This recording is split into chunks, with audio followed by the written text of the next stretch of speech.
Buenas tardes a todas las personas. ¿Sí? Buenas tardes.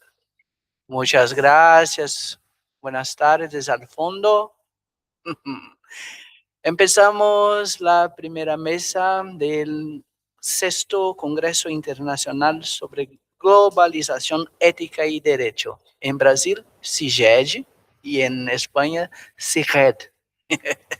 Y estoy aquí para la mesa con el tema Perspectivas de Derechos Humanos y del Derecho Internacional para el cumplimiento de la Agenda 2030, con mis amigos, mi amiga Mónica Teresa Costa. Estoy con acento.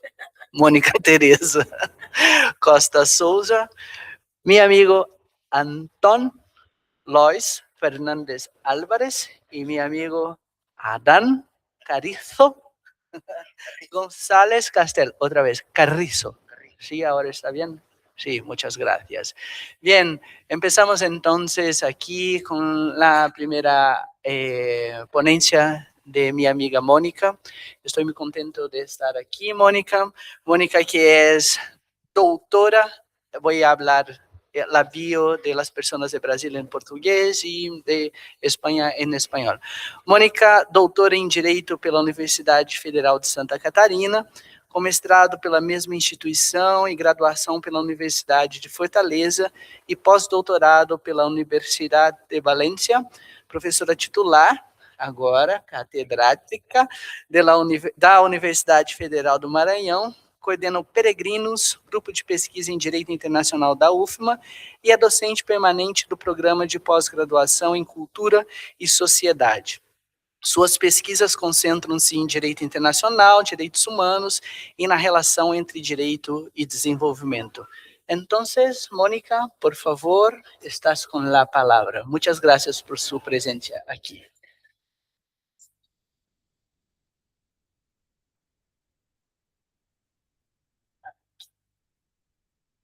¿Cómo pongo? Estoy de espaldas para...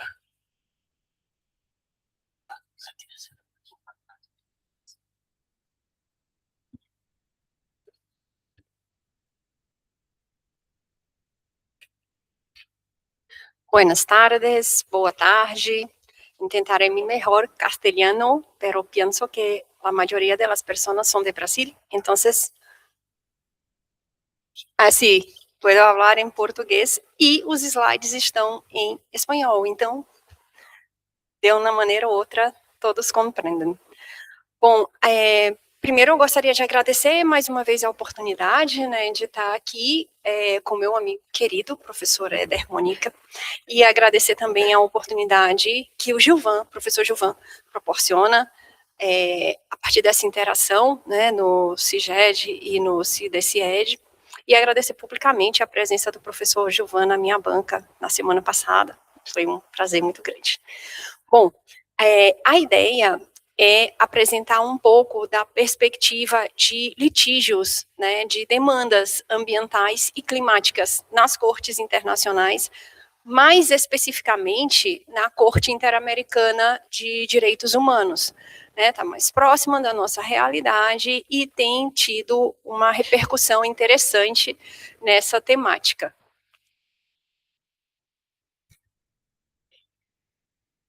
Pode ser. Bom, claro, o trabalho ele se enquadra, né, na Agenda 2030 e especificamente no Objetivo de Desenvolvimento Sustentável 13, que é a ação global pelo clima. E como que essa agenda e esses compromissos hoje fortalecem nas cortes internacionais e na Corte Interamericana uma litigância cada vez mais efetiva, né, nas questões climáticas e ambientais. E é interessante perceber que até algum tempo atrás, os compromissos advindos da Agenda 2030, eles eram encarados no direito internacional como soft law, né, como questões principiológicas, que poderiam ou não ser incorporados pelos estados. Mas à medida que se fortaleceu essa litigância, principalmente na Corte Interamericana, esses compromissos passaram de questões principiológicas a compromissos formalizados a partir de decisões da Corte e de uma opinião consultiva muito importante da Corte Interamericana. Então, o que a gente tem era um dilema, na verdade, o que a gente tinha, né?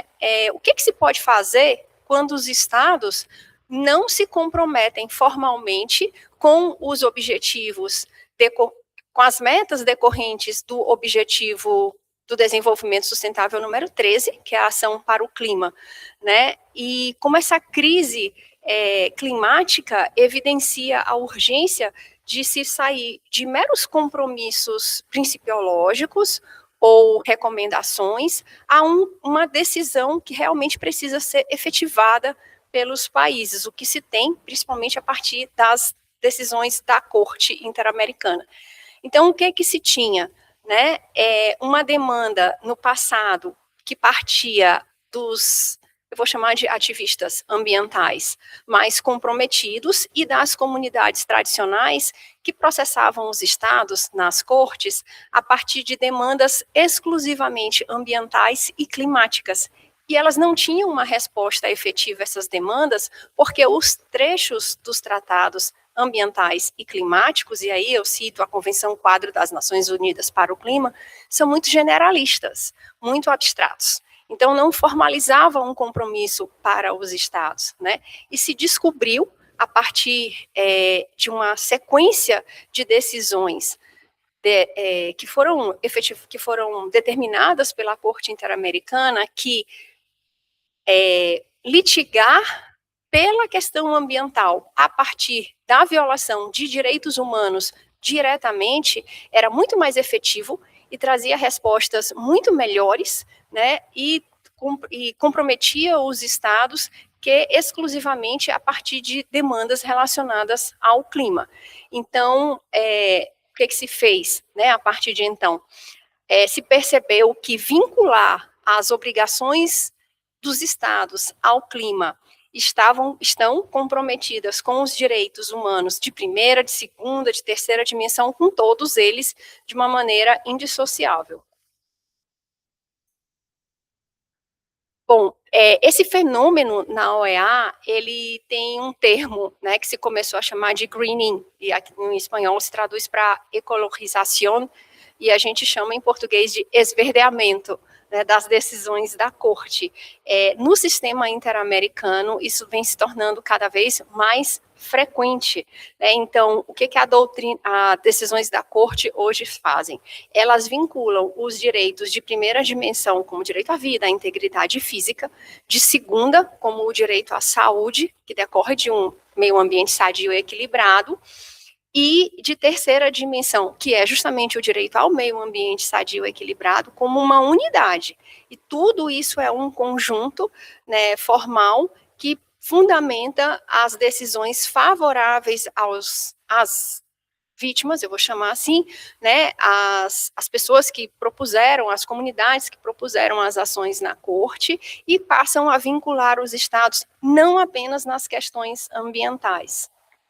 O primeiro caso, e eu vou ficar devendo a imagem, porque eu não consegui depois colocar aqui no PDF, que se tem, né, a respeito desse movimento de greening na Corte Interamericana, é o da comunidade Auá versus Nicarágua, né, uma decisão que aconteceu, que se efetivou em 2001, e é a primeira vez em que a Corte manifestamente entende que os direitos humanos estão fundamentalmente vinculados às questões climáticas. Muito brevemente, o caso é esse que está aqui, a Nicarágua, ela concedeu direitos de exploração de madeira a uma empresa em um território tradicional, de uma comunidade indígena tradicional naquele país, sem a consulta prévia, ou seja, já violou esse direito, né? Não houve aquela consulta prevista na Convenção 69 da OIT, e sem informar sequer a comunidade que isso passaria a acontecer. E também uma questão que impactou nessa decisão, porque foi a primeira vez que a Corte determinou que um país especificasse de maneira definitiva como se dá a titulação coletiva de propriedades tradicionais. Né? A propriedade não passa aqui a ser vista apenas como uma questão individual da minha terra, mas da coletividade e da necessidade da titulação coletiva. Na sentença, a propriedade passa a ser coletiva por uma determinação da Corte, né? A Corte obrigou o Estado da Nicarágua a criar mecanismos administrativos e jurisdicionais para reconhecer a propriedade coletiva, e também entendeu a partir daí que aqui os povos indígenas, os povos indígenas, né, e as comunidades tradicionais, eles têm com a terra não apenas uma relação de posse e propriedade, mas uma relação de pertencimento. Então, essas comunidades não podem ter seus territórios devastados por qualquer questão, porque naqueles territórios há uma vinculação ancestral, há uma vinculação religiosa muito maior do que simplesmente a posse e a propriedade. Foi isso um pouco, inclusive, que a gente discutiu pela manhã no painel em que eu estava. Mais de um trabalho reconhece essa situação de pertencimento e a necessidade de ouvir as pessoas, né, as comunidades que se encontram nessa situação. Uma outra decisão que também vem desse movimento de greening, né, é do povo Sarayaku, tá? Uma comunidade indígena no Equador, e que teve, né, o seu direito ao meio ambiente sadio e equilibrado, o seu direito à vida, o direito à integridade física, à liberdade religiosa, à liberdade de culto violado. Por quê? Porque o Equador concedeu o direito de exploração de petróleo em um território tradicional sem consultar a comunidade, né? E mais, nesse caso, a entrada dessa concessionária, né, que seria uma concessionária de exploração de petróleo, se deu com o apoio do exército do Equador, né, que não só invadiu a propriedade, como colocou 1.400 quilos de explosivo na propriedade para poder começar essa exploração. Então, a comunidade também foi a comissão e depois a Corte Interamericana, né, e a Corte determinou que esse direito de consulta, a necessidade de consulta não é apenas uma mera formalidade, faz-se a consulta, pronto, está feito e é isso. Não, qualquer ato de exploração, de ocupação de comunidades tradicionais necessita obrigatoriamente passar pela consulta da convenção, prevista na Convenção 169 na OIT, e também reconhece mais uma vez que há uma relação espiritual, ecológica, religiosa, com a natureza, com o meio ambiente do entorno e com a propriedade. Então, violar esse espaço não é só uma violação de direito de propriedade, é uma violação de direitos fundamentais dessas comunidades. A Corte condenou o Equador, né, a remover tudo que havia sido feito. Claro, nas duas decisões, tanto nessa quanto da Nicarágua, houve uma indenização em dinheiro também, mas as repercussões administrativas e judiciais dessas decisões é que são mais interessantes, porque obrigam os estados a capacitarem seus agentes públicos no reconhecimento coletivo dessas propriedades. A outra é uma opinião consultiva da Corte Interamericana, muito recente, que foi solicitada pelo Chile e pela Colômbia, né, e que estabeleceu, a partir dessa opinião consultiva, uma ideia de justiça climática e de obrigatoriedade de princípios, de observação de princípios da justiça climática para os estados, né? Por essa opinião consultiva, a inação dos estados não é apenas uma falha administrativa, mas é um ilícito, e eles devem ser responsabilizados por isso a partir de então. Então, nessa opinião consultiva, o que se apreende, né? O que se retém dessa interpretação que a Corte faz a partir dessa provocação do Chile e da Colômbia? Primeiro, que os estados eles têm a obrigação legal de reduzir, né, o aquecimento e de se vincular realmente aos limites que foram estabelecidos no Acordo de Paris, tá? Segundo, eles precisam, todos os estados, porque a opinião consultiva não vale só para quem pediu, né? Ela vale a todos os estados que fazem parte, que reconhecem a jurisdição da corte. Regular de maneira definitiva essas concessões e esses direitos de exploração de atividades econômicas, de empreendimentos econômicos, principalmente em propriedades de comunidades tradicionais, por causa das externalidades ambientais que são negativas, então a consulta se torna obrigatória realmente, tá? E o que eu penso também que é muito importante é a primeira vez que a OEA enfrenta a obrigatoriedade que os estados têm, a partir de então, de combater a desinformação em matéria climática. Eu até comentei isso pela manhã.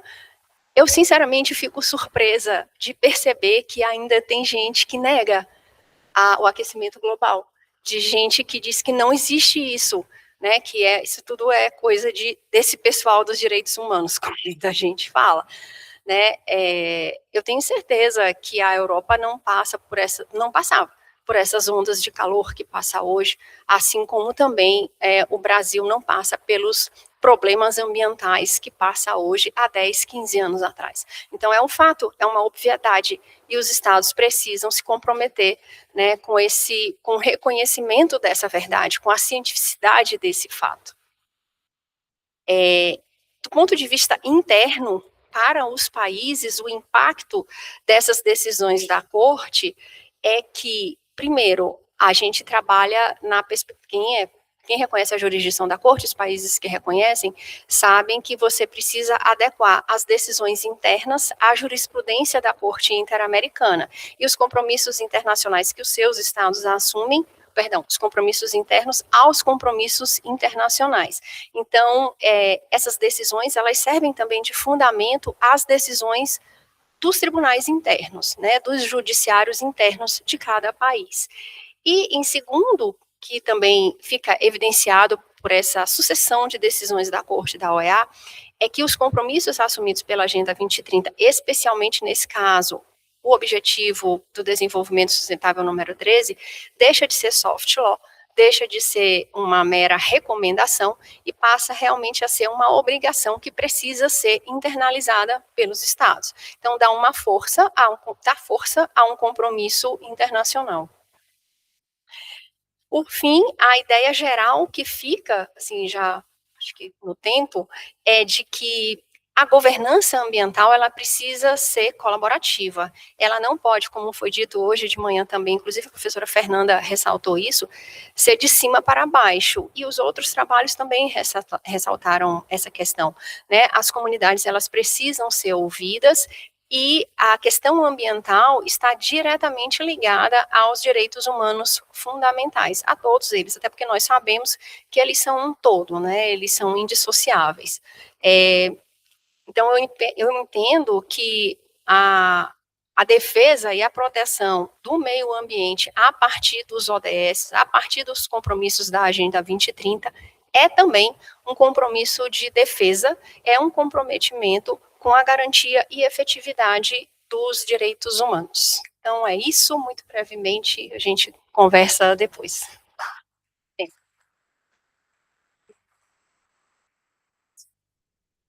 Muito obrigado, Mônica. E destacando só rapidamente algumas questões para depois debatermos, eu acho que a Corte Interamericana, a Comissão, todo o sistema interamericano de direitos humanos, ele é muito inovador em várias questões, né? Porque temos um certo até protagonismo em muitos pontos, e até podemos dizer que ele tem uma boa visão sobre o que poderia ser do nosso futuro, né?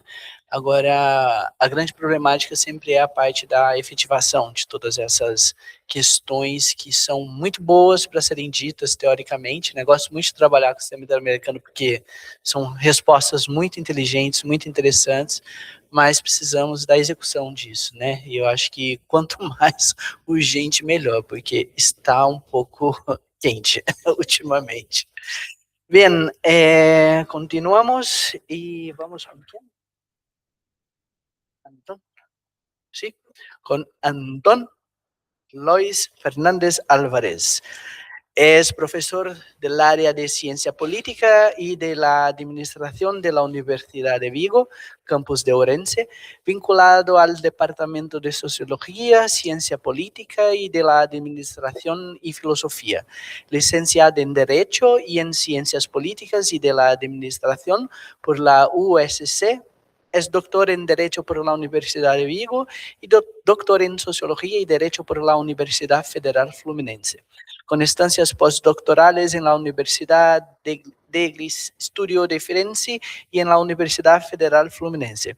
Imparte docencia en las titulaciones de Relaciones Internacionales, Derecho y Trabajo Social y participa en el máster en Dirección Pública y Liderazgo Institucional.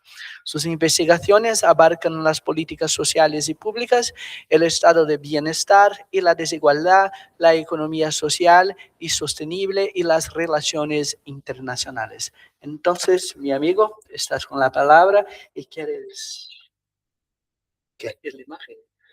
Sí, depois vou pedir. Agora vou pedir. Primeiro, registrar o meu agradecemento ao Congreso, registrar tamén a honra de participar aquí con os ilustres profesores, con o profesor Adán, a profesora Mónica e o profesor Éder. E acto seguido voy a intentar hablar español, que me resulta más difícil que hablar portugués, aunque lo hable mejor, claro. El portugués no lo hablo tan bien, pero me resulta más difícil pensar en español que en portugués. Se preguntarán por qué, y es porque habitualmente pienso en gallego.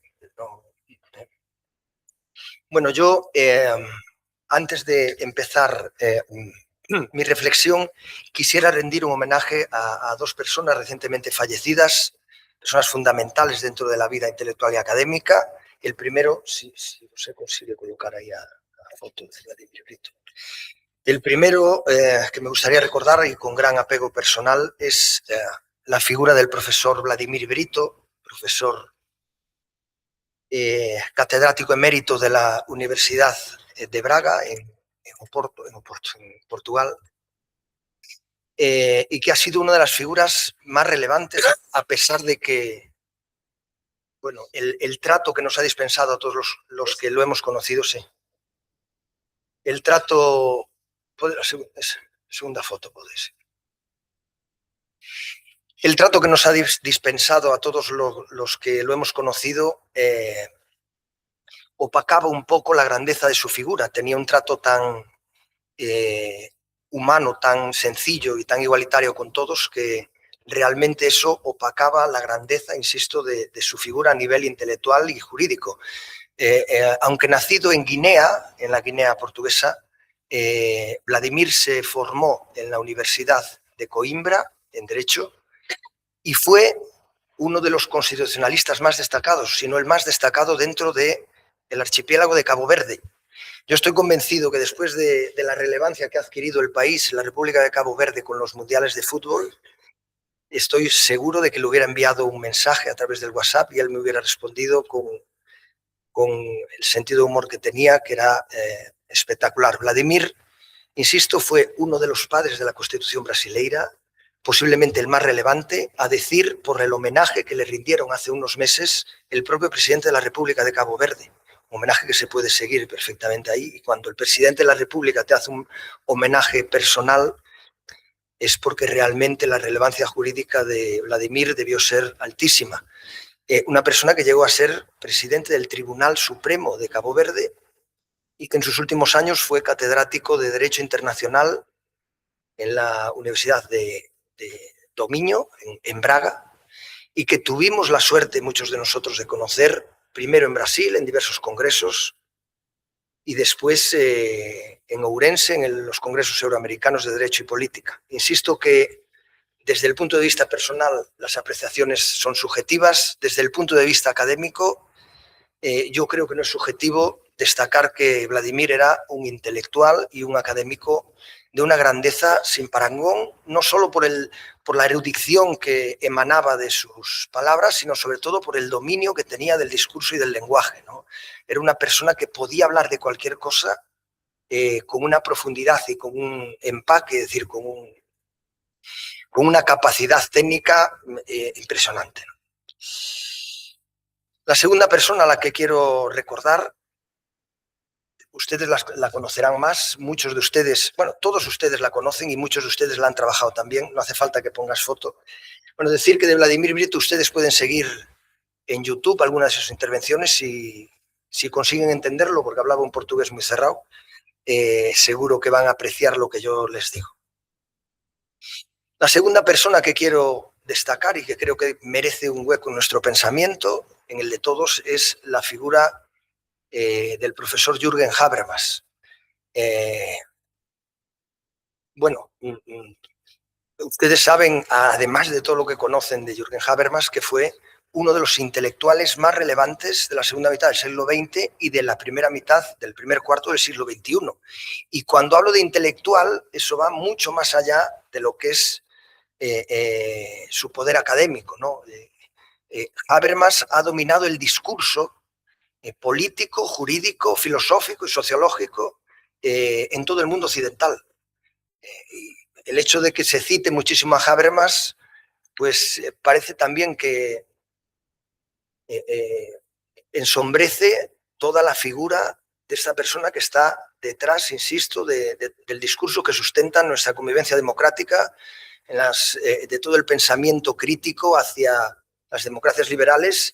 Y bueno, en concreto hay muchísimas cosas que se podrían decir de él, pero desde el punto de vista metodológico así ha sido el mayor representante de la escuela crítica y de la manera de poner metodológicamente en cuestión todo lo que damos por sentado, desde los pilares de la democracia hasta cualquier manifestación dentro de la política o el derecho, y desde el punto de vista del contenido, su figura no se ha limitado exclusivamente al análisis, sino sobre todo a hacer propuestas, que es muy fácil analizar lo que está pasando en el mundo, es muy difícil acertar con las propuestas de una manera tan amplia como ha hecho Habermas y tan dirigida a innumerables cuestiones. Podemos hablar de Habermas en filosofía, podemos hablar de Habermas en política, en sociología y también en relaciones internacionales. Y esta reflexión, esta intervención mía pretendía un poco eso, relacionar o mezclar, relacionar lo que es la Agenda 2030 con las relaciones internacionales de las que hablaré enseguida. Porque de manera introductoria yo también quisiera participarles a ustedes de una reflexión que me viene acosando en los últimos meses y es la siguiente, fíjense. Desde el siglo XI que existen las universidades occidentales, aunque bueno, es una cuestión más simbólica que otra cosa, porque seguro que había universidades en muchos países musulmanes con anterioridad al siglo XI, pero bueno, se sitúa el siglo XI con el nacimiento de las universidades de Oxford y de la italiana y de Bolonia. A finales del siglo XI se sitúa el nacimiento de las universidades occidentales, ¿no? Desde el propio siglo XI las universidades han sido centros de adquisición y de transmisión de conocimiento, pero de conocimiento centrado sobre todo en el contenido.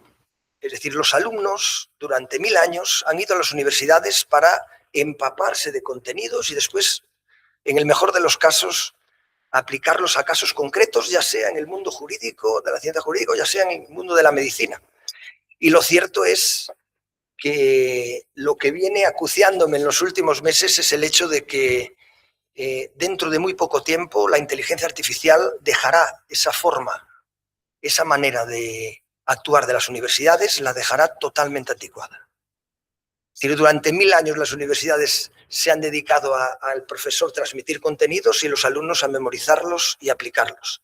Eso ha desaparecido o está desapareciendo a la velocidad de la luz. Y como cualquier contenido lo tenemos a disposición con 3 segundos de escritura, pues dentro de poco ya no importará lo que diga el profesor, porque ya ahora en el presente, cuando nosotros estamos dando una clase, hay alumnos escribiendo a ver si lo que estoy diciendo es exactamente así y comprobando cada una de las afirmaciones que digo. Así que los profesores no podemos competir en contenido con la IA. Lo que sí podemos es competir de momento, no sabemos cómo será la IA dentro de 10 años, en enseñar otro tipo de cuestiones que será hacia dónde se tenga que dirigir la docencia. Esas cuestiones son el análisis crítico, enseñar el lenguaje, enseñar el dominio de la técnica y fundamentalmente también la oratoria, el know-how, la reflexión. Todo este tipo de cuestiones van a ser absolutamente esenciales en la universidad, no del futuro, sino en la universidad del presente ya. Entonces yo apelo a ustedes todos, son casi todos profesores, apelo a que tengan en cuenta esta cuestión y a que de alguna manera reflexionen sobre ello y sobre cómo van a tener que adaptar su currículum, ¿no? El currículum de su materia, cómo van a tener que impartir la materia. Piensen otra cuestión importante. Dijo Foucault a mediados de los 70 que todo conocimiento, es poder y todo poder crea su propio conocimiento. El grupo, la persona que domina el conocimiento, domina también la verdad y domina la realidad, gobierna de alguna manera, manda. El conocimiento es poder. Durante 1000 años la ciencia se utilizó para dominar el poder y el conocimiento y después para sostener el poder. La IA va a cambiar esta situación o está cambiando esta situación y por tanto el conocimiento, el poder que se deriva del conocimiento y el conocimiento que va a crear el poder va a tener que ver mucho más no con contenidos sino con la forma de lanzar los mensajes, con el dominio del lenguaje. Y si no, piensen ustedes en cómo en todo el mundo el dominio de las redes sociales está siendo el dominio del poder. No dominan los contenidos, dominan el lenguaje, la manera en la que hacen llegar las cuestiones. El poder ahora se está convirtiendo en lenguaje. Bien, entrando ya en materia, quisiera en esta breve intervención, como les he dicho, analizar el impacto que tienen las relaciones internacionales dentro de la Agenda 2030, siempre colocando en esa ecuación un elemento que para mí es obsesivo, es fundamental o casi obsesivo ya en mis investigaciones, que es la desigualdad, ¿no? Las relaciones internacionales también es un término que todos ustedes conocen, han oído hablar, pero es un término que habitualmente las personas relacionan más con contenidos periodísticos, ¿no? Porque estamos habituados a las relaciones internacionales por lo que escuchamos en los medios de comunicación, pero deben saber ustedes que las relaciones internacionales también es una ciencia. Yo doy clase en el grado de Relaciones Internacionales y es una ciencia que ahora mismo se está revelando absolutamente fundamental.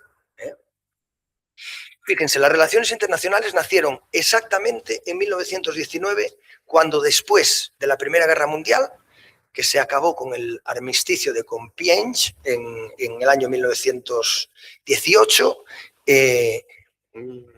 insisto que al año siguiente, 1919, antes incluso de firmar el Tratado de Versalles, decidieron crear una cátedra de política internacional dentro de la Universidad de Aberystwyth en Gales. Y a partir de ahí nace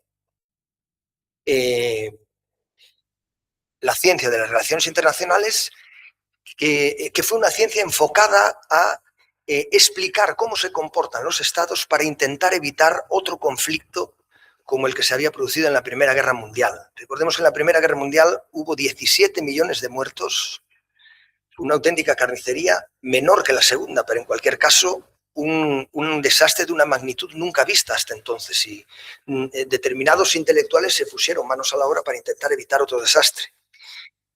Yo les voy a decir cuál fue el error de las relaciones internacionales y el por qué no fueron capaces de prevenir la Segunda Guerra Mundial. Pero lo cierto es que se creó la Cátedra de Relaciones Internacionales, nació ahí la ciencia y determinados intelectuales empezaron a estudiar cómo se comportan los estados y cómo deberían comportarse entre ellos para intentar evitar un conflicto como el que había habido. Lo que sucedió fue que esta ciencia nació de la mano fundamentalmente de un presidente norteamericano que se llamaba Woodrow Wilson. No es que haya nacido de la mano de él era la cabeza visible de todo un aparato intelectual que había detrás y él pues bueno, firmaba las publicaciones y firmó una tesis de 14 puntos en las que decía cómo deberían comportarse los estados para evitar los conflictos, ¿no? Nacía así la ciencia relacionada con una corriente que se llamó idealismo internacional. Y se llamó idealismo porque estaba basado y estaba apoyado por los neocantianos, ¿no? Y de alguna manera creían en ese cosmopolitismo kantiano que había sido desarrollado a lo largo del siglo XVIII y lo retomaron para incorporarlo en el siglo XX otra vez a las cuestiones internacionales. El comportamiento de los estados asentado en el deber, en la igualdad de derechos de los estados, en las relaciones diplomáticas, en la cooperación, todo eso significó el idealismo. ¿Qué es lo que sucedió? Que poco tiempo después la crisis económica derivó en lo que conocemos en el auge de los procesos rupturistas, de un lado los rupturismos comunistas en el lado soviético y de otro lado los rupturismos fascistas, nazi y falangista en España, y el mundo se fue arrinconando la teoría idealista que estaba basada en la bondad de la naturaleza humana transmitida a los estados, en la moral y en la razón y la racionalidad para el intercambio de relaciones entre los estados. Insisto en que se fue abandonando esa óptica cooperativista para colocarse en un escenario parecido al que tenemos hoy en día. Es un escenario en el que impera el egoísmo, el conflicto, la falta de cooperación, la imposición. Hoy en día tenemos la suerte de que existen contrapesos en las relaciones internacionales a ese tipo de prácticas que están representadas por países como Estados Unidos, como Rusia o especialmente como Israel. Insisto que tenemos contrapesos porque hay países, hay organizaciones internacionales con mucho empaque y tenemos también organizaciones supranacionales como la Unión Europea que defienden y propagan valores basados en la cooperación y no en el conflicto. Pero si no hubiera esos contrapesos, pues sería fácil que llegásemos a una situación parecida a la que vivió la humanidad a partir del año 33 y que derivó en el conflicto que ustedes conocen, que fue la Segunda Guerra Mundial. Desde el principio del nacimiento de la ciencia en 1919, y aquí va lo concreto de mi intervención, desde el principio los teóricos que empezaron a investigar las relaciones internacionales se centraron en un debate esencial en nuestros días, y es si los estados se comportan igual hacia el interior que hacia el exterior.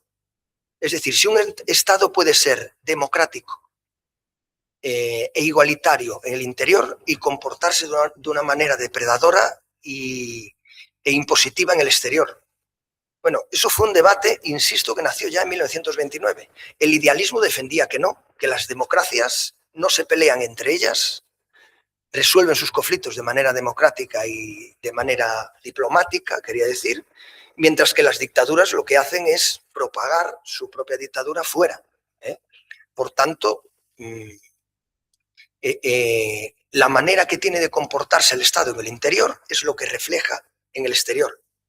Sin embargo, podemos ver casos como Estados Unidos a lo largo de la década de los 50 y de los 60, podemos ver casos como los gobiernos de la administración Kennedy y la administración Johnson, que fueron tremendamente redistributivos desde el punto de vista de la política social al interno de Estados Unidos, donde se ganaron muchísimos derechos para minorías étnicas y también para las mujeres, y sin embargo hacia afuera pues, propagaron conflictos muy importantes, entre ellos la guerra de Vietnam, ¿no?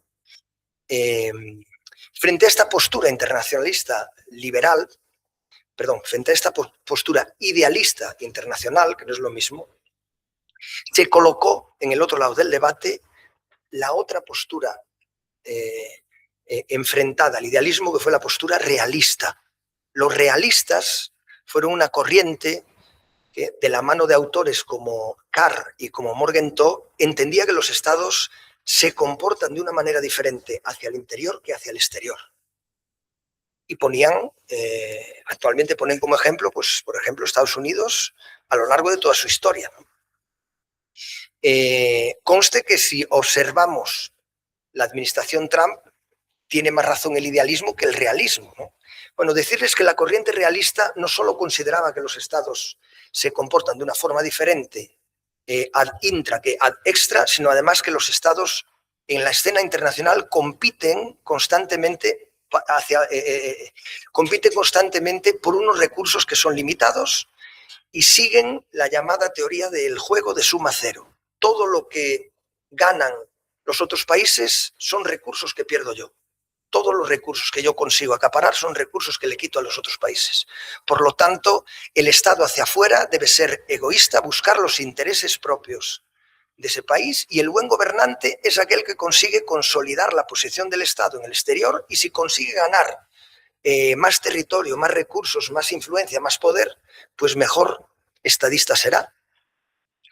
¿Qué es lo que sucede? Que los realistas no valoran la importancia que tiene la cooperación dentro de la propia generación de riqueza.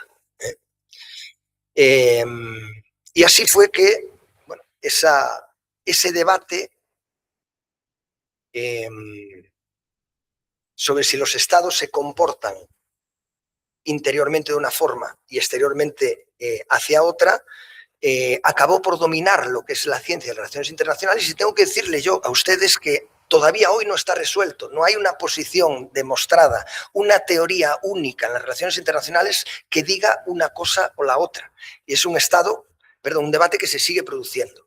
Y además, a día de hoy, y esto es lo que más lo relaciona con la Agenda 2030, las relaciones internacionales no solo se preguntan si el interior de los estados influye en las relaciones internacionales, sino sobre todo si las relaciones internacionales influyen en el Estado internamente. Un debate que no hubo nunca. Es decir, la manera en la que está el panorama internacional influye en las políticas internas de los estados. Fíjense ustedes, después de la Segunda Guerra Mundial, no entiendo ese número, después de la Segunda Guerra Mundial, de alguna manera decayó el idealismo internacional porque no había conseguido prever la Segunda Guerra Mundial, y lo que sucedió es que se consolidó el realismo, se consolidó la visión anárquica del sistema internacional, y se consolidó ese mundo en el que cada uno se defendía como podía e intentaba ganar posiciones en el exterior como podía también. Y hasta ahí vivimos, es decir, desde ahí hasta la caída del muro de Berlín, vivimos ese mundo bipolarizado con dos grandes bloques. ¿Qué sucedió después de la caída del muro de Berlín y del bloque soviético? Pues que el realismo no consiguió explicar cómo sucedió la caída del muro de Berlín y cómo las democracias liberales acabaron imponiéndose en prácticamente todo el mundo. Así que surgió una nueva corriente que heredó el ideal, es decir, que heredó las tesis idealistas, y que se llamó el liberalismo internacional, para explicar que los estados, como mejor funcionan en el exterior, es de manera cooperadora, de manera amigable, de manera diplomática, intentando crear riqueza juntos y negociando todo tipo de avances. Y gracias a esa manera de ver el mundo se profundizó muchísimo en las instituciones internacionales que habían sido creadas ya por el idealismo, en la ONU, que fue hija de la Sociedad de Naciones creada por Woodrow Wilson, y en otras muchas instituciones como la Unión Europea, y entre ellas, y fruto de ese multilateralismo y de ese espíritu cooperador, nació en 2015 la Agenda 2030 como un programa de acción global firmado por 193 países. Decirle esto a uno de los mayores expertos de España en Agenda 2030, que tengo aquí al lado, le parece algo muy obvio y me dirá, bueno, eso ya... Pero como tú lo das por sentado, yo lo voy a explicar. Un programa de acción global que sirve, entre otras cosas, para tener intereses en común y fomentar ese multilateralismo. De forma que los acuerdos firmados, los acuerdos internacionales como esa Agenda 2030, ayudan a los estados a tener intereses comunes y a fomentar relaciones multilaterales que eviten los conflictos. Dirán ustedes, si existen todas esas instituciones, si se profundizaron tanto en esas políticas, si se consiguió firmar tantos acuerdos y tratados internacionales, ¿por qué estamos como estamos? Bueno, lógicamente los gobiernos cambian y hay alineaciones de astros que producen retrocesos en ese tipo de cuestiones. Pero yo les digo a ustedes, si no hubiera habido esa red de relaciones internacionales entre los estados, estaríamos sumidos, sin ninguna duda, o en una guerra a escala global ya, o estaríamos en una época prácticamente inundados ya de ese conflicto, ¿no? Entonces, la Agenda 2030 no solo sirve para fomentar determinados objetivos y políticas internas coordinadas y armonizadas a nivel global, sino que sirve también para evitar que se rompa esa red, esa tela global que de alguna manera mantiene intereses comunes y evita un conflicto global, ¿no? El hecho de que Trump no sobrepase determinados límites es porque hay muchísimos intereses en esa tela creada a nivel internacional que evitan esa situación, ¿no? Que evita que se rebasen esos límites. Nada, disculpad pedir disculpas, no sé si me pasé del minuto, y agradecer nuevamente la intervención. Gracias. Muchísimas gracias, mi amigo Antón. Y ahora pasamos para el director general de la parte española del Congreso. El ratón no... El ratón y el beso. Me gusta el nombre del ratón. Adán Carrizo González Castel, profesor de Derecho Procesal y secretario académico del Centro de Investigación en Derechos Humanos y Políticas Públicas de la Universidad de Salamanca, donde obtuvo el premio también en la universidad donde obtuvo el premio extraordinario de doctorado. Destaca dentro de su labor ser autor de más de 80 publicaciones científicas. Ha participado en 20 proyectos de investigación, tanto de carácter nacional como internacional, siendo investigador principal de varios de ellos. Ha realizado estancias internacionales de investigación en Reino Unido, Portugal, Costa Rica, Cuba, Colombia, Panamá, Brasil, creo que fue lo más interesante, ¿no? México y Argentina, siendo conferencista habitual en todos esos países, destacando su labor como consultor internacional para el Poder Judicial de Panamá y de Perú, para los que ha dictado diversas capacitaciones y elaborado informes de diagnóstico. Es colaborador habitual de la EMEG, Escuela de la Magistratura del Estado de Río de Janeiro, y forma parte del consejo editorial de su revista científica. Ha dirigido 8 tesis doctorales, siendo además miembro de varios grupos de investigación reconocido, habiendo ocupado el cargo de vicedecano de la Facultad de Derecho y de subdirector del Departamento de Derecho Administrativo, Financiero y Procesal, entre otros, y es director general del 6º CIGED. Por favor, amigo, estás con la palabra. Muchas gracias, querido Eder. Muchas gracias por esta presentación.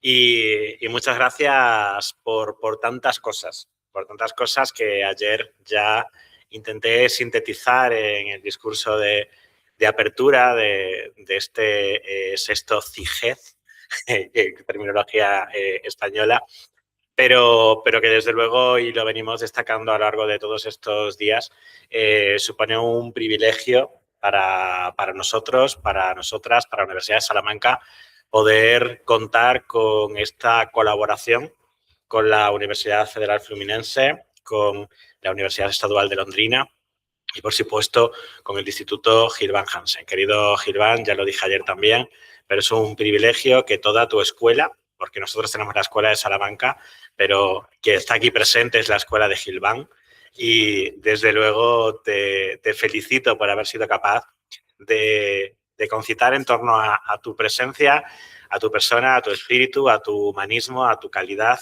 científica y tu calidad personal, a tantos buenos investigadores y sobre todo buenas personas. Es un privilegio del que desde luego puedes estar tremendamente orgulloso. Enhorabuena por ello y muchas gracias por dejarme participar de este grupo y que sentirme uno más de todos ellos y de todas ellas. Bien, comienzo con mi intervención que lleva por título Dificultades en el acceso a la justicia de las personas LGTBIQA+ en España le infradenuncian delitos de odio. Pero debo advertir una cosa, y es que hasta ayer mismo este no era el tema de mi intervención. Lo sabe Eder, que yo iba a hablar hoy de algo pues más en la línea de la intervención de María Teresa, en el sentido de hablar de litigaciones climáticas. Era mi idea. Pero, ¿qué sucedió? Que ayer me encontré con esta noticia en el periódico. La Universidad de Salamanca prescinde de la simbólica iluminación de la fachada con los colores de la bandera LGTBIQ+. Y esto pues me sorprendió y me generó una sensación que ya llevaba percibiendo desde hacía pues bastante tiempo en nuestra universidad y que el propio Eder el otro día se encargó de visibilizar, ¿no? Desde el año 2018, desde el rectorado del anterior rector de la Universidad de Salamanca, el profesor Ricardo Rivero, catedrático de Derecho Administrativo, la fachada de la universidad se iluminaba durante la Semana del Orgullo con los colores de la bandera. Y es un acto simbólico, pero de un gran contenido.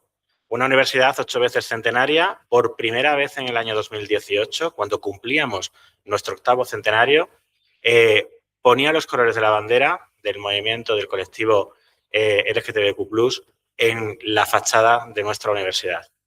Y este año no va a suceder así.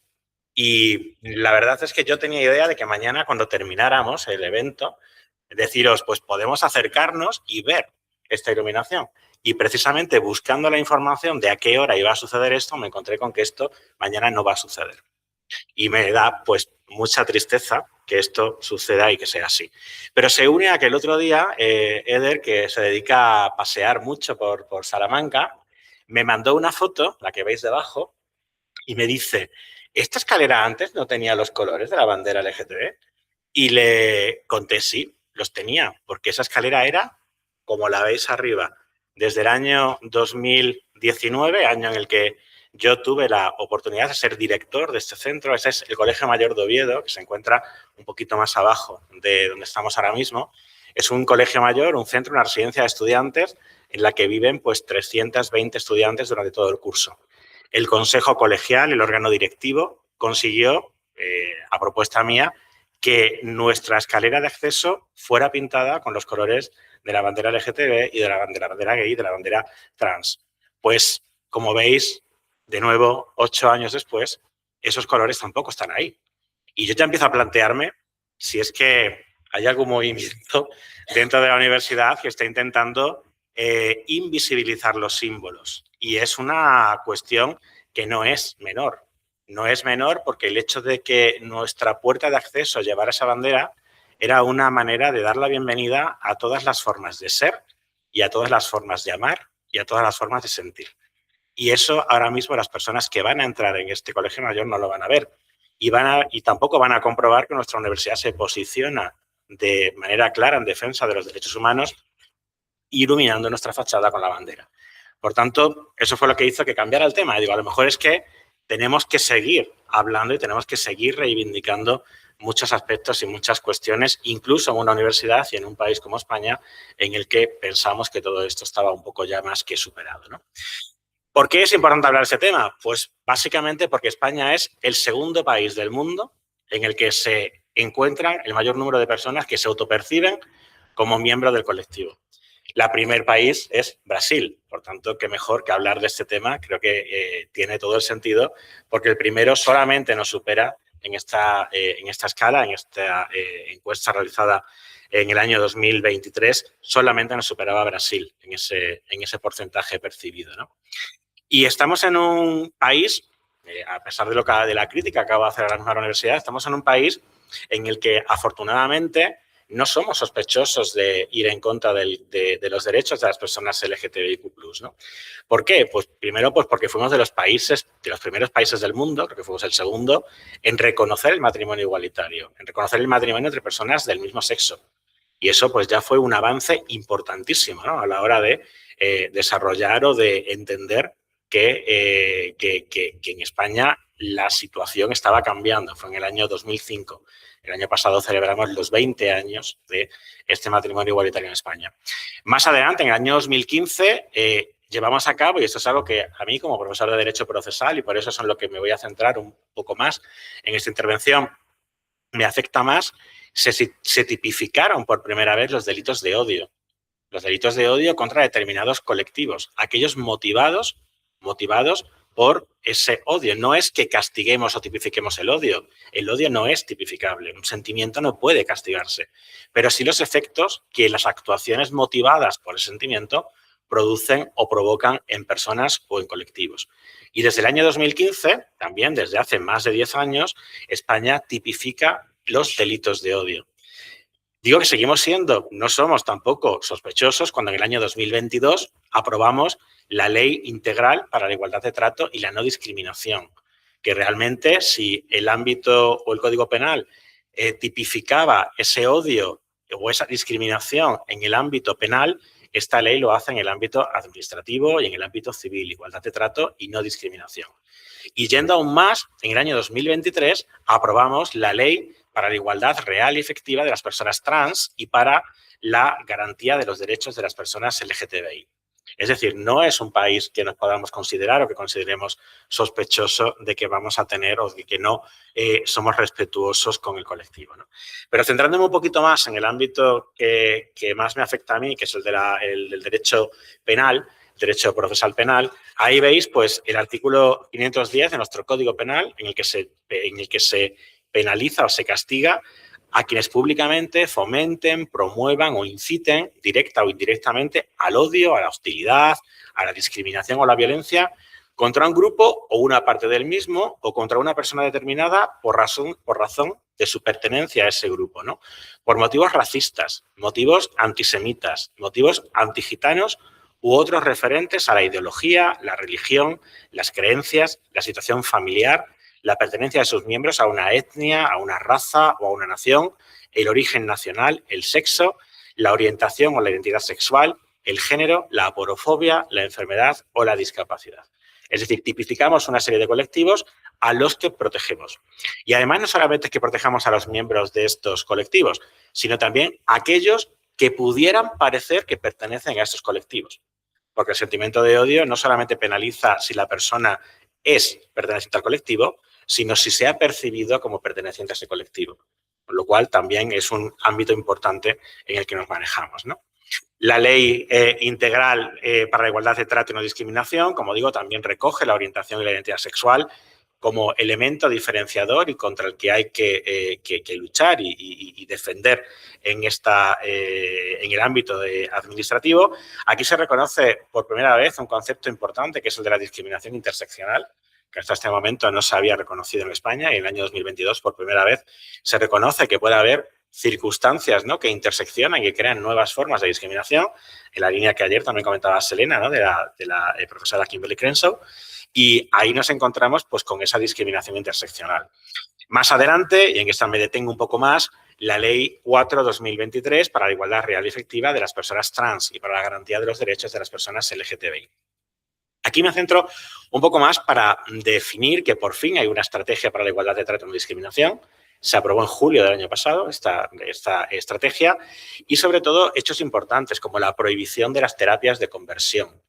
Si las personas pertenecientes al colectivo LGTBIQ+, no somos convertibles, no estamos enfermos y tenemos que someternos a ningún tipo de terapia. ¿no? Somos y somos, simplemente, sin discusión.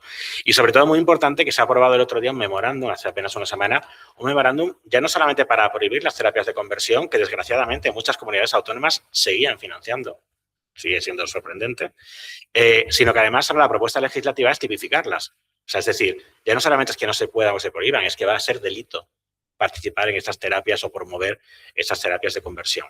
Se reconoce el derecho a la autodeterminación de género para la rectificación registral de la mención relativa al sexo de las personas en el registro civil a partir de los 16 años. O sea, yo ya puedo ir en cualquier momento al registro civil en un procedimiento muy sencillo y muy ágil en el que decido que mi sexo es el que yo percibo y el que considero que es la autodeterminación de ese género en la rectificación registral.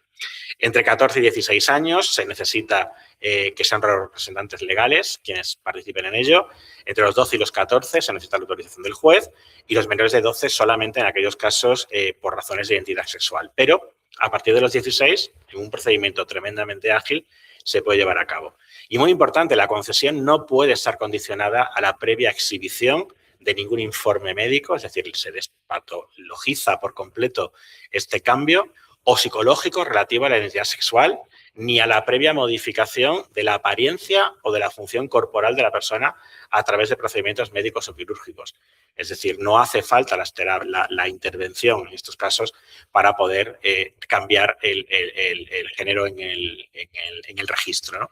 Incluso no hace falta cambiar mi nombre. O sea, yo puedo percibirme perfectamente como mujer y, sin embargo, seguir queriendo llamarme Adán. No tengo por qué cambiar ni siquiera mi nombre, ¿no? Esto, evidentemente, pues ha creado una serie de circunstancias críticas en una sociedad como la española, en la que además pues, la extrema derecha, pues, como en casi todos los países, desgraciadamente, está avanzando a pasos agigantados, ¿no?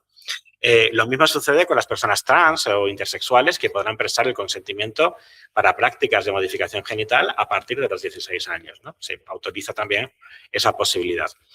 Como crítica, es que una ley supuestamente inclusiva deja fuera otras identidades sexuales. Solamente habla de, si os fijáis, LGTBI. Ya, se acabó. No hay más siglas, no hay un plus, no hay nada, se acabó. Ahí eso es lo único que regula esta ley, ¿no? Quizás es una crítica que se podría haber aprovechado para ir un poco más adelante en ese tema, ¿no? Y después la otra crítica es que la autodeterminación de género se ha convertido en un arma política para el feminismo radical transexcluyente, para el denominado movimiento TERF, y para posiciones de partidos de extrema derecha. Es decir, por primera vez, yo creo, en la historia, el feminismo va de la mano de la extrema derecha, luchando y peleando por no considerar que las mujeres transexuales son mujeres. Ya está. Es que no hay más que explicar, ¿no? Claro, a esto ayuda el hecho, o no ayuda a esto, el hecho de determinados usos o fraudes de ley que muchas veces se pueden utilizar para personas que pues llevan a cabo esta legislación, pero como cualquier otro caso, un fraude de ley se puede llevar a cabo con cualquier ley. ¿Qué pasa? Que tiene más impacto cuando es una ley que supuestamente tiene un alto contenido ideológico, ¿no? Parece que nos queremos convertir y que haya esta ley va a hacer que de repente todas las personas heterosexuales que existen se vayan a convertir en personas pertenecientes al colectivo LGTBIQ+. Pues parece que esa es una incitación a ello, ¿no? Y hay evidentemente fallos en la ley. Hay una noticia que fue importante en su momento, es la Cabo Roberto. Por eso os decía que no tenía, porque la cabo es como un rango militar en España, ¿no? Cabo, como sargento, como teniente, ¿no? Pues la Cabo Roberto y un agujero negro del cambio de sexo de 38 militares y policías en Ceuta y Melilla.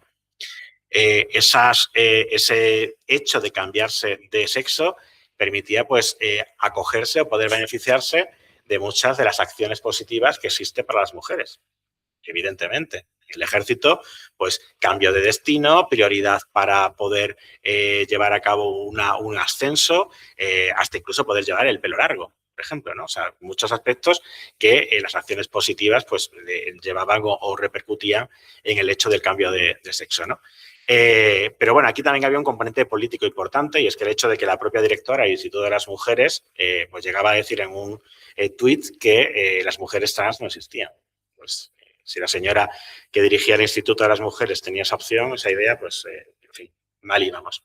Pero bueno, en cualquier caso, y conectando con el tema de la ponencia, con el tema de la mesa, ¿no?, que es la Agenda 2030, el cumplimiento de los ODS, pues hablar del acceso igualitario a la justicia implica hablar de al menos 3 de los Objetivos de Desarrollo Sostenibles. Implica hablar del 5, que habla de la igualdad de género, de la equidad de género, el 10, el que analiza la eliminación de las desigualdades, la reducción o eliminación de las desigualdades, y el 16, que es el objetivo que a los que nos dedicamos al derecho pues más nos afecta, ¿no?, que es el de la paz, justicia e instituciones sólidas.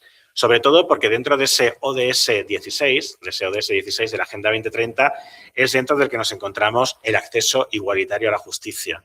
Una de las metas del ODS 16 es precisamente el acceso igualitario a la justicia, el no dejar a nadie atrás, porque el objetivo de la Agenda 2030 es ese, es que nadie se quede atrás. Ese es el resumen de una resolución de Naciones Unidas que, a pesar de que es conocida como Agenda 2030, tiene un nombre muy evocador. La resolución se llama Transformar nuestro mundo. Transformar nuestro mundo es el nombre de la resolución, nada más y nada menos. Y ambicioso, muy evocador, y como decía ayer la vicerrectora en el acto de inauguración del curso de este congreso, nos quedan 4 años para transformar nuestro mundo, si queremos cumplir los objetivos en 2030, y parece que no va a ser así, ¿no?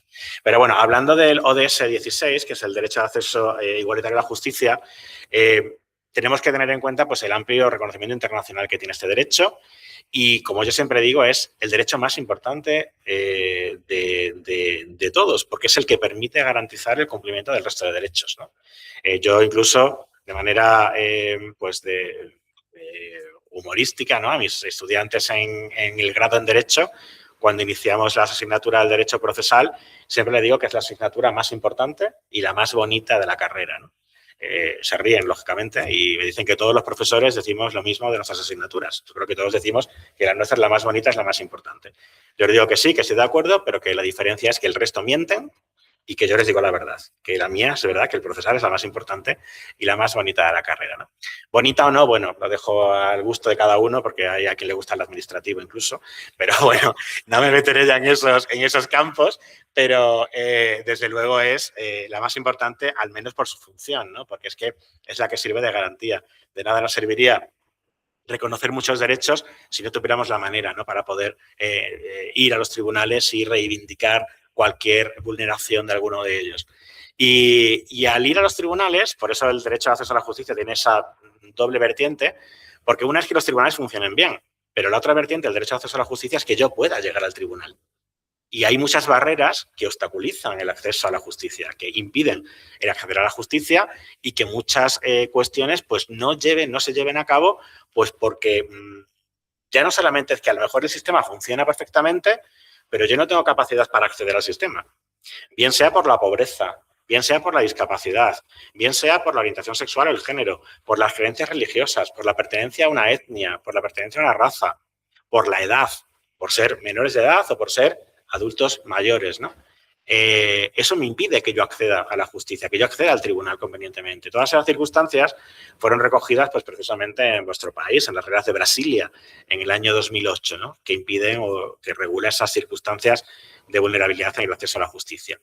Y entre esas circunstancias está precisamente la identidad sexual y la orientación sexual y la identidad de género. Y aquí es donde yo me centro pues, en un aspecto pues, de comparación entre dos cuestiones o dos elementos, dos informes importantes. Por un lado, la encuesta de delitos de odio, de víctimas de delitos de odio, y por otro, el informe que cada año elabora el Gobierno de España sobre la evolución de los delitos de odio en nuestro país, ¿no? Y en ese sentido, pues debemos destacar que en el último informe, en el Delitos de Odio 2024, el de 2025 todavía no se ha publicado porque se suele publicar en julio del año siguiente, vemos cómo la orientación sexual y la identidad de género, pues en el año 2024 fueron 528 casos, 522 en el 2023 y 459 en el 2022. Es decir, avanzamos, cada vez hay más delitos de odio por orientación sexual. Y es el segundo que más casos hay. El primero es el racismo y la xenofobia. Pero el primero que más casos tiene, o el segundo, que más casos de delitos de odio nos encontramos es precisamente ese, ¿no? El caso de la orientación sexual y la identidad de género. Y la cifra podría ser muy superior porque a estos hechos detectados se va a sumar un fenómeno que vamos a analizar ahora, que es el de la infradenuncia. Aquellos delitos de odio por orientación sexual o por cualquier otra causa que no se denuncian. Y que no se denuncian precisamente por esos obstáculos, por esas barreras que hemos dicho que existen muchas veces y que impiden el acceso igualitario a la justicia. Y para ver ese dato de infradenuncia me voy a la encuesta de victimización. La encuesta de victimización, aquí sí que el número 1 lo tiene de nuevo la orientación sexual y la identidad de género. La motivación discriminatoria de los delitos de odio, el primero que ya ha habido, 1. El primero que habíamos visto, sí, no tarda más de 4. Tranquilo. El primero que veíamos en esta encuesta de victimización es que la orientación sexual y la identidad de género es el primero de los motivos. El primero de los motivos con un 68,6%, seguido en segundo lugar con un 60% por el racismo y por la xenofobia. Por tanto, vemos cómo la encuesta de victimización contradice o va de la mano también del informe de los delitos de odio. Y en esta encuesta de victimización también vemos cómo los motivos discriminatorios son aquellos que estamos viendo, aquí. Y os hablaba de la infradenuncia, porque en esta encuesta de victimización tenemos 2 datos, la de 2021 y la de 2024. En la de 2021 veíamos que lo denunciaban a la policía un 10,76% y en el 2024 denunciaban los delitos de odio ante la policía un 7%. Es decir, siendo muy generosos, solamente 1 de cada 10 víctimas de delitos de odio va a la policía y lo denuncia. 1 de cada 10. Por tanto, si antes veíamos que había habido 528 casos este año de delitos de odio por orientación sexual y solamente lo denuncia 1 de cada 10, pues haciendo un cálculo muy simple, pues nos encontraríamos con que habría pues 5.280 casos de delitos de odio, solamente por orientación sexual, porque solamente lo denuncia 1 de cada 10. Pero lo más preocupante es darnos cuenta de los motivos por los que no se denuncia. Los motivos por los que no se denuncia es el pensar que le daba vergüenza denunciarlo, que no sabía dónde acudir o a quién acudir, el miedo a la represalia, pensar que no hubiera servido de nada, no saber que podía ser un delito o no lo gustarse o asustarle tratar con la policía, entre los casos más destacados.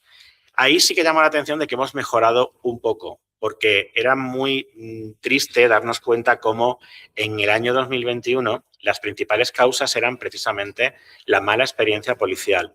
Teníamos la situación de que la experiencia previa negativa con la policía, la desconfianza de la policía, creer que la policía no lo habría entendido. Afortunadamente vamos mejorando en ese sentido. Pero en el caso específico de la orientación sexual, un 5,74% no lo denunciaba porque no quería revelar su orientación sexual.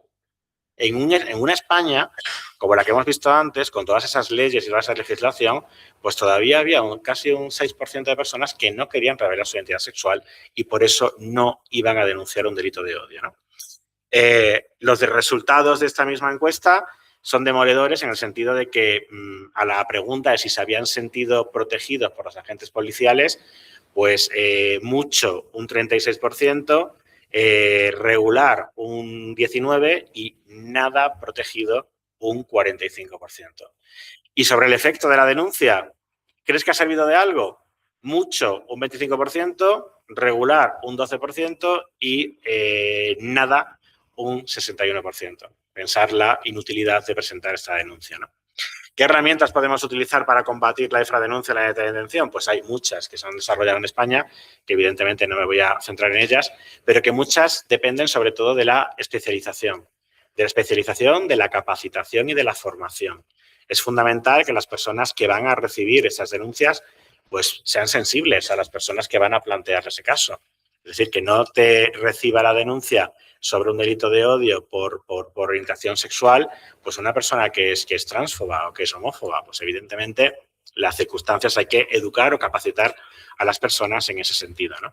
Y ahí pues hay un proyecto que hemos desarrollado desde el Centro de Investigación en Derechos Humanos, el CIDH Diversitas, que está dando grandes pasos en ese sentido y es un proyecto sobre cooperación interpolicial y social contra los delitos de odio.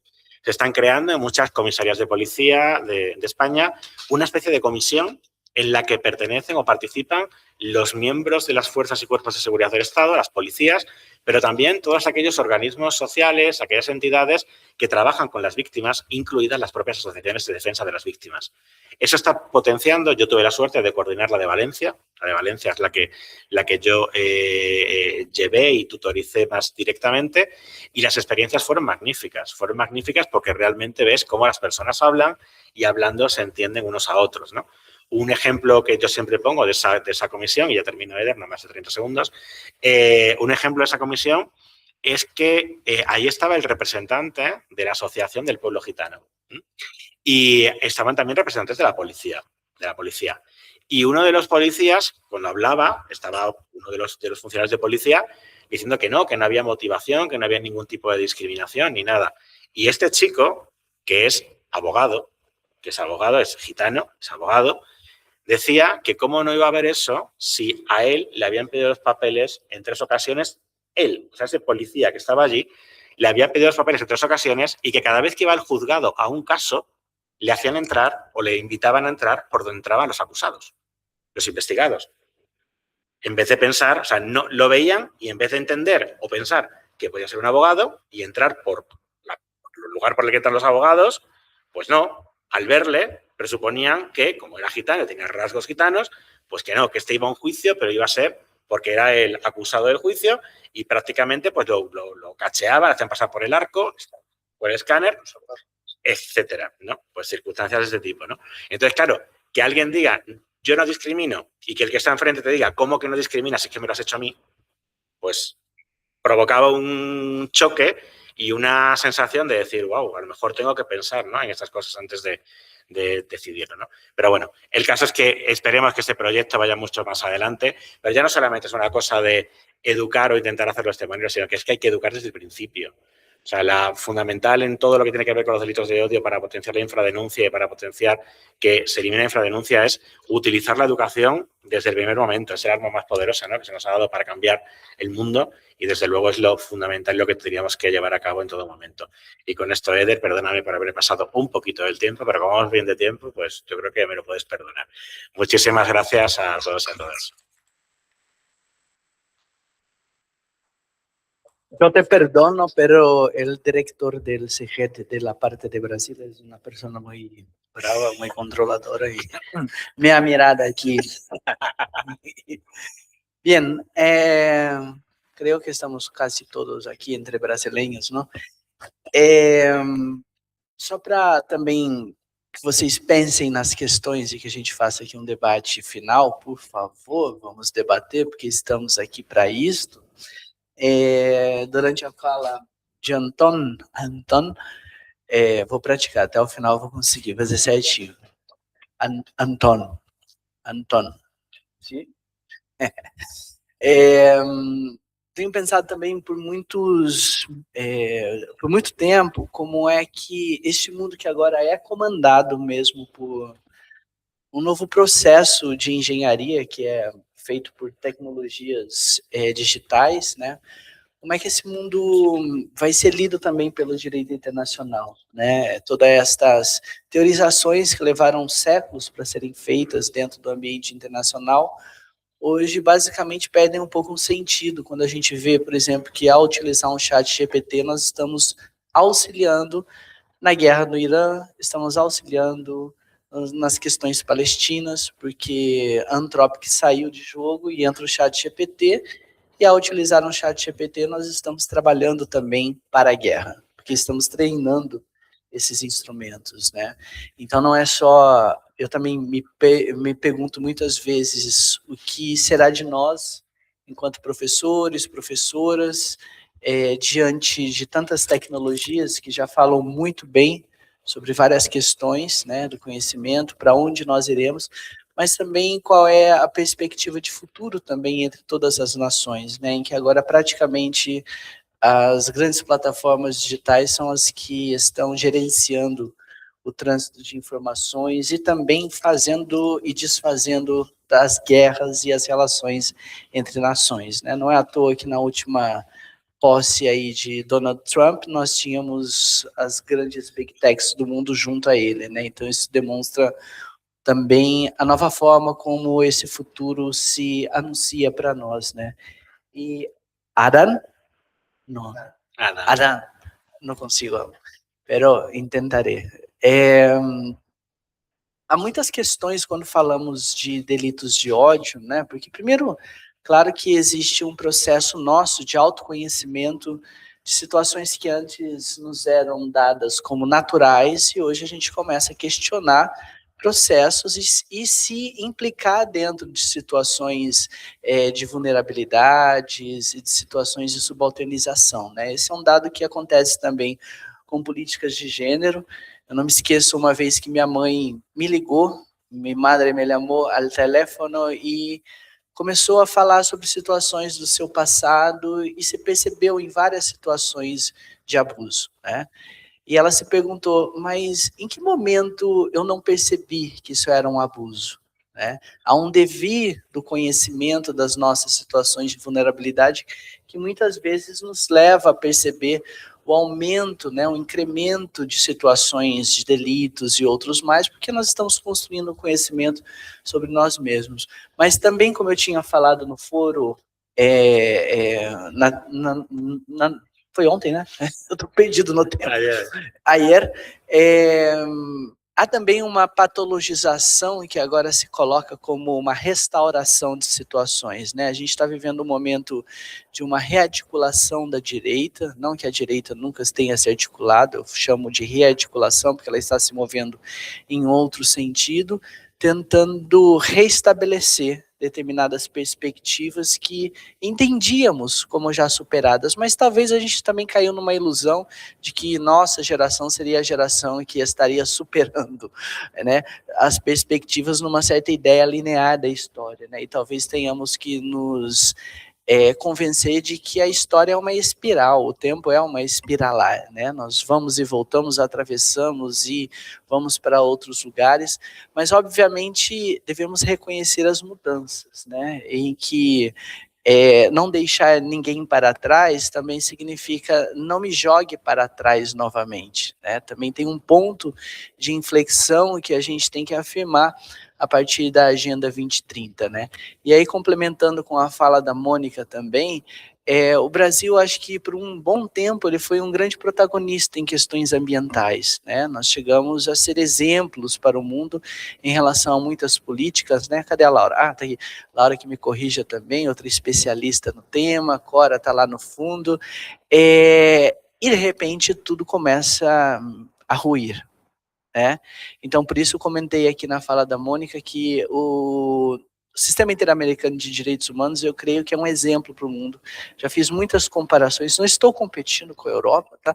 Mas eu já fiz muitas comparações em relação à pronúncia, né? O modo de se colocar a justiça para o mundo, mas obviamente isso tem uma outra implicação quando nós falamos de efetividade, né? Porque o Brasil também tem uma legislação muito avançada em questões LGBTs, né? Nós somos um dos mais avançados na legislação e também um dos mais avançados nos delitos de ódio, né? Então, enfim, de que basta termos uma legislação avançada se a realidade nossa nos mostra um grande atraso. E nesse ponto eu chamo atraso mesmo, sem nenhum problema com uma certa linearidade do tempo.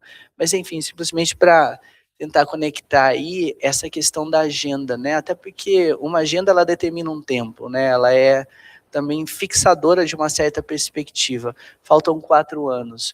Mas não faltam 4 anos, porque depende de que país nós estamos falando. Alguns países faltarão séculos, né? Outros países determinam que outros fiquem para trás. Tem também toda uma situação, mais uma vez, de uma espiralar do tempo, que uma agenda, ela é uma determinação sobre algo, né? Uma perspectiva, objetivo de desenvolvimento sustentável, né? Um desarrollo, desenvolver o que, para quem, para onde vamos, né? Essa é uma questão que eu acho que a gente tem que também ponderar, não só a temporalidade marcada por um certo relógio, mas também as dimensões múltiplas de formas específicas de se compreender no mundo, né? E eu posso até dizer que muitos povos foram colocados numa espiral temporal em que nunca sairão dela e nunca estarão num tempo de uma determinada agenda, né? E aí fazendo meia-culpa, porque o Brasil também se coloca neste momento politicamente para fora de muitas agendas que nós mesmos nos propusemos e não estamos conseguindo executar, né? Mas enfim, queria que vocês comentassem, trouxessem suas questões. Vejo aqui uma galega que já levantou a sua mão. Selena, ¿hay como le... Ah, sí, el micrófono.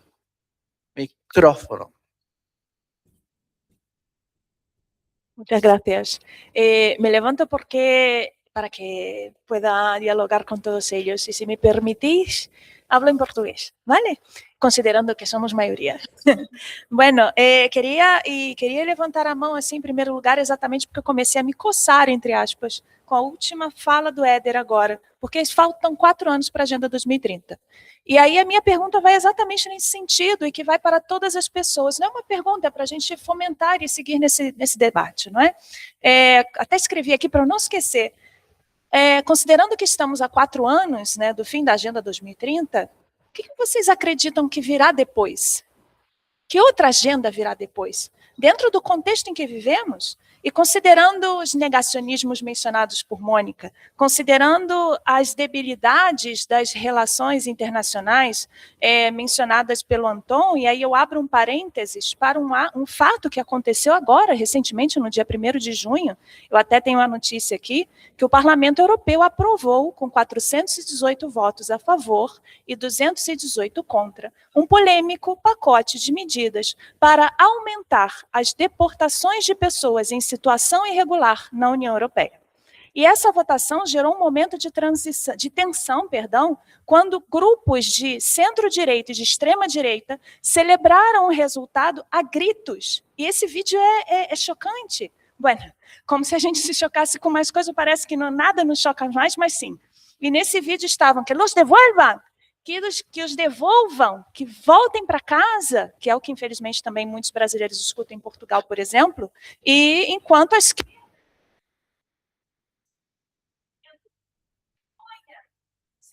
diante desse cenário, diante da retirada, da representatividade pelo Adam, e algo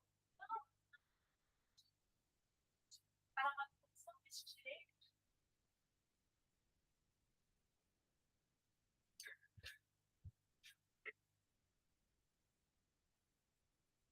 ¿Otra? Ah, sí, sí, claro. Una ronda y... Sí. ¿Hay más? ¿Hay aquí? Creo que no hay pilla. No, sí, pero el micrófono. ¿No está? ¿No? ¿Hay más? ¿Tem mais gente? ¿No? Sí. No, sí, pero más que ella.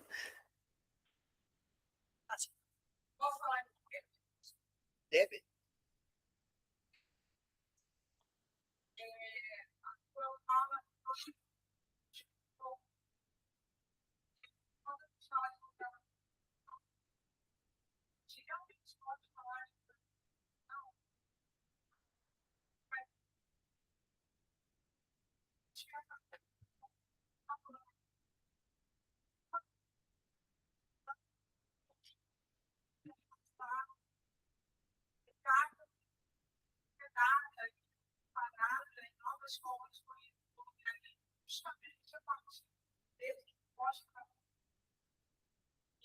Vai dialogar com a ONU, para que essa comunidade, essa zona do auxílio da África, segue permanecendo ativa. Faz presente justamente por aí.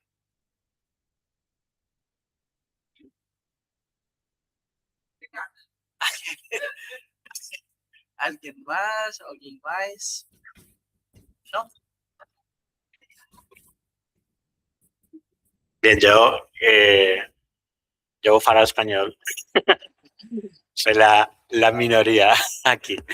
En contestación a Laura, a la pregunta de Laura, ¿Qué va a venir después de la Agenda 2030? Pues otra agenda, seguramente. Volveremos a marcarnos otra vez unos objetivos, igual que nos marcamos los objetivos del milenio y nos los cumplimos, y igual que nos marcamos la Agenda 2030 y no la vamos a cumplir. Diferencia importante entre los objetivos del milenio, los del año 2000, y la Agenda 2030, que la Agenda 2030 tiene un ODS, que es el 17, importantísimo, que es el de la transversalidad, el de las alianzas, el de la colaboración, que los ODS del milenio no. Los ODS del año 2000 era como una orden a los países, de los países más desarrollados a los subdesarrollados, diciéndole tenéis que hacer esto, esto, esto. Y eso eran los objetivos del milenio. La Agenda 2030 tiene otra filosofía, es tenemos que hacer esto. O sea, tenemos que colaborar unos con otros para poder realizar eso, ¿no? Pero claro, esa agenda nueva que va a surgir, que seguro que surgirá otra nueva agenda, otros nuevos objetivos, segurísimo. Será 2050 probablemente, marcaremos algo y en 2050 será 2070, en 2070 no vamos a cumplir nunca, porque acabar con el hambre en el mundo y finalizar la pobreza, pues realmente no, desgraciadamente, es bastante complicado que lo vayamos a cumplir. ¿Que podríamos cumplirlo? Sí, pero no lo vamos a hacer, desgraciadamente, ¿no? Y esa nueva agenda, pues a mí se me ocurren así, solamente pensando, pues varios países que no la van a firmar. O sea, de los 193 países firmantes de la resolución del año 2015, pues habrá muchos países con la deriva que está tomando la situación, pues que no van a firmar esa agenda, esa nueva posible, ¿no?, agenda que se va a llevar a cabo. ¿Por qué? Porque niegan la existencia de la Agenda 2030. Nosotros tuvimos aquí en la Universidad de Salamanca un proyecto de innovación docente y de investigación, que estaba Selena también en ese proyecto, en el que preguntábamos a los estudiantes por la Agenda 2030, a nuestros estudiantes del grado en Derecho, cuarto del grado en Derecho, de Trabajo Social, de Relaciones Internacionales, Global Studies, o sea, de varias titulaciones, y conclusiones así muy rápidas. Mucha gente no conocía la Agenda 2030, no sabían lo que era, nunca habían oído hablar de la Agenda 2030. Otros muchos habían oído hablar de la Agenda 2030 mal, es decir, habían recibido la percepción de que había que derogar la Agenda 2030, que la Agenda 2030 era mala, porque los partidos políticos a los que normalmente, pues ahora mismo, entre la juventud, la extrema derecha está despuntando muchísimo, al menos en España. Y hay muchísimos votantes de partidos de extrema derecha, pues como puede ser Vox, que son jóvenes, o sea, despuntando en la juventud muchísimo, creciendo muchísimo en la juventud, ¿no? Y veían como la Agenda 2030, no, es que la Agenda 2030 es mala. Y la labor de pedagogía que tuvimos que hacer en todo el grupo, entre ellos Selena y yo, era preguntarle a las personas, a ver, que se acabe el hambre en el mundo. ¿Eso es bueno o malo? ¿Estás en contra de eso? No, claro, no. ¿Cómo voy a estar en contra de eso? ¿Estás en contra de que se acabe la pobreza? No, hombre, no. ¿Cómo voy a estar en contra de eso? ¿Estás en contra de que mantengamos el medio ambiente, que el océano esté limpio, que la educación sea de calidad, que las ciudades... Claro, te decían que no. Y entonces, a ver, ¿de qué estás en contra? ¿No? O sea, hay que plantear esa labor de pedagogía, ¿no?, que muchas veces desarrollábamos. Y sobre el otro aspecto que comentabas, que digo que no lo vamos a hacer porque la propia Europa, la gran Europa, la democrática Europa, la defensora de los derechos humanos Europa, maravillosa nuestra Europa, Unión Europea en este caso, ¿no?, pues nos viene muy bien aprobar políticas como lo del otro día, aprobadas en el Parlamento por una mayoría democrática que ha aprobado ese que los devuelvan, que ha creado una ficción de que no han entrado y como no han entrado los hechos. No, señor, han entrado. ¿Cómo que no han entrado? Pero bueno, eso España ya es especialista en llevarlo haciendo mucho tiempo en la frontera de Melilla y de Ceuta. Las devoluciones en caliente lo han hecho con mucho. Y a esta Europa maravillosa, defensora de los derechos humanos, pues le viene muy bien tener una Turquía a la que mandar a la gente y pararlo y que nos paren y que nos cuiden y tal. Porque lavamos nuestra conciencia con la migración, con el ámbito migratorio, con el fenómeno migratorio, lavamos nuestra conciencia con dinero para que sea otro país el que nos lo pare. Y luego protestamos porque no, es que las condiciones en las que están los refugiados que están en Turquía son terribles. Sí, son terribles. Pues vamos a hacer otras políticas. que no se tengan que quedar en Turquía, ¿no? Por ejemplo, ¿no? Pero, como digo, desgraciadamente, pues el fenómeno de la extrema derecha y de las políticas que no defienden pues esa prioridad de las personas, pues nos encontramos con esas situaciones que van en contra también del Pacto de Marrakech, del Pacto Mundial de Migraciones de Marrakech, que nace al amparo de la Agenda 2030. O sea, la Agenda 2030 de 2015, el Pacto de Migraciones 2018. Es decir, está bien juntito, muy inspirado y muy cercano, pero igual que la Agenda 2030 no se cumple, el Pacto de Marrakech tampoco. Pero es una voluntad política. O cambiamos nosotros o no será. Seguiremos haciendo agendas. Estarán aquí dentro, en el 25 CIGED, estarán hablando de la Agenda 2000, lo que sea. Desgraciadamente, si no hay voluntad, no vamos a hacer nada.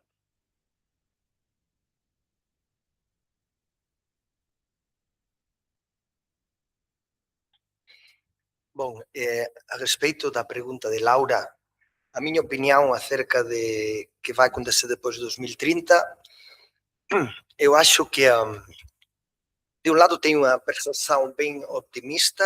Acredito que o mundo se desenvolve como Thomas Kuhn falou, a través de paradigmas, e que agora estamos nun paradigma conflictivo e num paradigma neofascista, mas vai passar. Antes ou depois o mundo virará, Donald Trump acabará e virá um outro que pode ser pior ou pode ser muito melhor. Eu acredito, digo eu, não sei. Em qualquer caso, acredito que a coisa vai passar, como fala essa música de Casuarina, vai passar.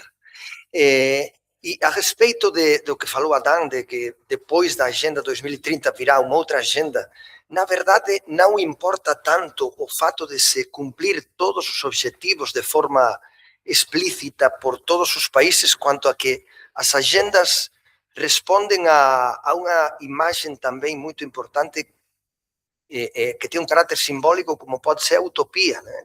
Fala o grande escritor falecido em 2015, uruguaio Eduardo Galeano, falava a respeito do que é a utopia e descrevia como a utopia é como quando você vai caminhando em direção ao horizonte, você dá 3 passos e ele se alonga 3 passos mais. Aí você caminha 10 mais e o horizonte fica 10 mais atrás. Então, para o que serve a utopia se você não atinge nunca o horizonte? Pois serve para isso, para caminhar. E serve como referência. E a Agenda 2030, assim que chegar o ano de 2030, mesmo não tendo cumprido seus objetivos, terá cumprido boa parte deles em alguns lugares e terá servido para caminhar, para fazer um mundo melhor, acredito. A respeito da pergunta que fez você, eu não sei se entendi bem, mas eu entendi que essa suposta colaboração e o multilateralismo só tem servido para esconder as estruturas neocoloniais, é isso? Pode ser, tem uma parte, uma corrente das relações internacionais que é a corrente neocolonial, que precisamente eles denunciam isso, denunciam como o mundo continua perpetuando as estruturas de desigualdade, e de desigualdade de tudo, de raça, de gênero, econômica, e também entre os estados, apesar de que eles se comportam aparentemente como estados democráticos avançados que lutam frente a isso. Na verdade, esse debate é um debate muito interessante e que é preciso ter. Mas o caso é que a outra opção, eu não tiro a razão de você. Não falo que... Quer dizer, eu concordo com você em que as políticas de cooperação nascidas do multilateralismo podem esconder desigualdades que eles não querem corrigir. Mas também concordo com o fato de que a outra opção é ainda muito pior. E, por suposto, com certeza que os países têm que avançar em instrumentos de redução das desigualdades entre países. Ela é um dos objetivos da Agenda 2030, corrigir as desigualdades internas, mas também as desigualdades entre os países. E o que acontece? Infelizmente, a Europa concentra uma superioridade moral que não merece. É dizer, não só nós, o mundo a Europa é eurocêntrica e acredita que os valores que ela defende são os melhores valores e que devem ser impostos de alguma forma para os demais. De fato, ainda debatíamos ontem com algumas professoras esta questão no bar, e para isso servem os congressos, para debatir fora deste lugar também. Debatíamos se os direitos humanos deveriam ser impostos àqueles países que não têm. Debatíamos qual é o conceito de dignidade do que falava a professora ontem, Nieves, que Francisco de Vitória tinha trazido para... O que é a dignidade? Para a Europa é uma coisa, para a África é outra. O que eu quero dizer com isso é que, sim, são autocrítico no fato de que a Europa acredita ter uma superioridade moral, mas o caso é que continua sendo o único referente em defesa dos direitos humanos a nível global. Eu não sei se vocês sabem que a Europa, pelo menos aparentemente, porque depois o que acontece embaixo não sabemos, a Europa exige que os países e as empresas que contratam com a Europa têm que respeitar os direitos humanos e têm que ter um compliance demonstrado. A Europa não permite que empresas europeias, não permite não, essa não é a palavra, a Europa obriga a determinados países como Qatar ou os países do Oriente Médio a demonstrar avanços no respeito da igualdade de homens e mulheres ou a demonstrar avanços nos direitos humanos. Quero dizer que você tem muita razão, mas o fato é que tem se produzido avanços e a Europa é um referente nisso, tá? Obrigado.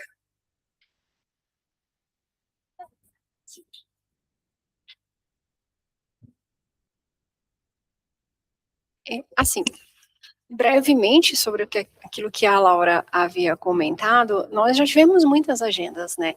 A Agenda 2030 descende da Agenda 21, lá da ECO 92, que depois vira ODM, né? Objetivos do Desenvolvimento do Milênio, que era até 2015, que não foram cumpridos, eram 8, e viraram, esses da Agenda 2030. Mas, posso ser muito otimista nesse ponto, eu acho que de mais longe a gente já veio. Então, esses objetivos que hoje temos na Agenda 2030, em alguns casos, eles subsidiam projetos, né? Eles reforçam condutas internas, eles são responsáveis pela implementação de projetos que há algum tempo não existiam. Então, eu creio que as submetas que estão em cada objetivo, elas são interessantes porque, de uma maneira ou de outra, elas fundamentam algumas ações que são, sim, interessantes para que esses objetivos sejam alcançados. Mas eu também não sou, eu posso ser uma otimista, mas eu não sou iludida, né? Eu sei que há uma série de dificuldades e de empecilhos estatais e até mesmo da sociedade civil, em alguns casos, para o cumprimento desses ODS. Hoje pela manhã a gente conversava sobre isso e no trabalho que eu apresentei, havia, né, no Plano Clima do governo brasileiro, tem uma proposta, que eu vou pedir perdão a quem já ouviu, de acabar com o desmatamento ilegal até 2030. Gente, quem acredita nisso? Né? É difícil acreditar, mas eu penso também que a gente não tinha norte e agora a gente tem pelo menos alguma coisa que nos guia, né? Algum lugar de chegada ou aonde pretendemos chegar. E eu penso que isso é importante, sim. Só se, claro, não discordo de ninguém de que a gente vai ter outras agendas, outros objetivos, até porque nos que temos hoje, as questões relacionadas à inteligência artificial não estão previstas. E a gente precisa dessa previsibilidade, né? Até mesmo como norte do que fazer e do que não fazer. É isso. Bien, en nuestra agenda del Congreso necesitamos terminar por aquí y agradezco a mis amigos Adán, Antón y Mónica y a todos ustedes que están aquí y a la Universidad de Salamanca por nos recibir y pasamos como 10 minutos de pausa, por favor, son 10 minutos para regresarnos aquí, terminarmos a las 8 para ducharnos, comermos y irnos al juego de Brasil. ¿Ok?